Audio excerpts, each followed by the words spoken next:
Heroin powder அதெல்லாம் இருக்கு இல்லையா, ஒன்ஸ் பயன்படுத்தினாங்கன்னா அவன் திருப்பி பயன்படுத்தியே ஆகணும். ஹெராயின் பயன்படுத்தி ஆமா, அடிக்ஷன் அந்த அளவுக்கு ஒரே ஒரு வாட்டி தான் பயன்படுத்தினா போதும், உடல்லே உள்பகுதியெல்லாம் குளிர்ந்துருமா அதை திருப்பி பயன்படுத்தலைன்னா. அதனால அவன் தேடி அதுக்காக உயிரை கூட கொடுப்பான் அவன். ஓகே, அந்த மாதிரி ஒரு சூழ்நிலை இருக்கு. ஆக இது உலகம் முழுக்குமே இருக்குது. அது இந்தியா ஜனநாயக நாடு, அதனால எல்லாரையும் கேட்க முடியாது, எல்லாத்தையும் பார்க்க முடியாது. இப்போ ஒரு லேட்டஸ்ட் மெத்தடு, இவங்களே ஒரு வாட்ஸ்அப் குரூப் வச்சிருக்காங்க. அந்த வாட்ஸ்அப் குரூப்ல சொல்லிட்டாங்கன்னா அந்த எந்த இடத்துலயோ அந்த இடத்துல அதை கொண்டு வந்து ஆளே வந்து அந்த இடத்துல வச்சுட்டு போயிடுவான்.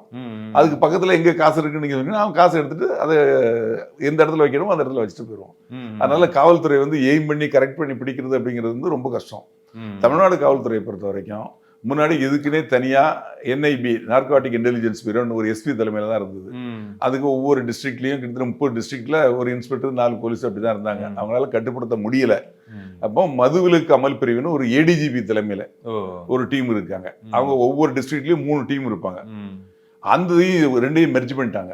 மெர்ஜ் பண்ணது மட்டும் ஒவ்வொரு டிஸ்ட்ரிக்ட்டுக்கும் ஒரு DSP லெவல்ல உளவுத்துறை அதிகாரி ஒருத்தரை போட்டாங்க. போட்டுதான் இப்ப நீங்க சொன்னீங்க போதைப் பொருள் தடுப்பு அமலாக்க பணியகம். அதான் அவங்க வந்து அந்த அளவுக்கு பண்ணது பிடிக்க முடிஞ்சதுக்கு காரணம் என்னன்னா இந்த ஸ்ட்ரென்த் இவ்வளவு தூரம் ஜாஸ்தி பண்ணி இவ்வளவு பண்ணி ஆனாலும் இவ்வளவு பிடிச்சாலும் கூட ஆனாலும் வந்துகிட்டு தான் இருக்கு. அதுதான் தடுக்கணும். அதுக்கு தடுக்கணும்னா என்னன்னா இங்க பயன்படுத்தக்கூடியதை தடுக்கணும்.